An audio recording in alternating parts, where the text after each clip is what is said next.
The Merkabah is, I know kind of the basic word in Hebrew is chariot or vehicle for, moving. And as we went over last week, we were talking about the fact, that the triangle that's formed. And if you look at the spirit and then the light and then the body being the three forms of that triangle, you kind of then have a portal through which to travel. And Jesus says, I am the door, I am the way. And so by him coming and, the spirit being life and the light being the enlightenment of us, for us to come to knowledge, to come to understand, and it being in the form of a body, a vessel for this world, that those three things create the portal through which we are able to engage into the heavenly realm.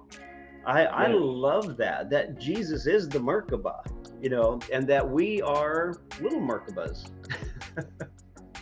It does. When you think about it, you have the triangle and then the zero space energy or matter that Nikola Tesla understood with the understanding of the triangular 369 patterns where he was able to create 0 point energy. It was because of the abundance of the zero, not the lack thereof. So the open spot there is the fourth place, which is the gateway, which is Yeshua, which is where he has us arc with him, spirit, soul, and body, create that fourth spot. And it creates lion, ox, eagle, man, which creates the 4 points of a triangle instead of 3 points, because it creates the eternal realm. I love it. And we talked a little bit last week too about, it takes at least 3 points, because if you just have 2 points, you just have a line. There's nothing to open up to go through. You get to the 3 points and you begin to open up portals. Now, what happens when you get to 4 points? I would just say that something begins to happen that's exponential. It just begins to grow exponentially.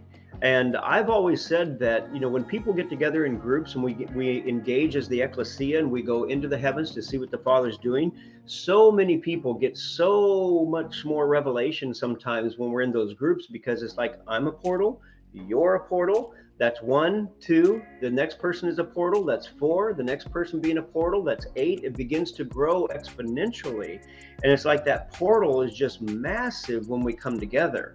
But the key is still learning to be a portal in and of yourself to the Father, so that you can have that revelation, just you and him.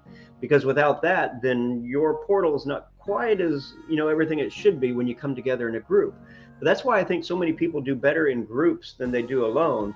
However, again, the key is learning how to do it alone. Don't ever stop trying to do it, on your own, just having that intimate time with Father. You don't have to accomplish anything when you have that time. You're not meant to necessarily accomplish anything other than intimacy. That's the key. It's creating that intimate relationship. I'm loving this. That's good. That's why Yeshua said, where 2 or 3 are gathered, there I am in the midst. Amen. And there, you can be gathered just with the Father, Son, and the Spirit, and that's enough. But when you start going into 3 and more, you start to have those arcing connection points, and more portals and gates begin to come open. And then now you have the whole question of, what did Noah actually build? What was Noah actually accomplishing with his ARK to create an ARC? And how were they actually moving all of those animals? It was through an open gateway, through an open portal that was not, not an actual boat.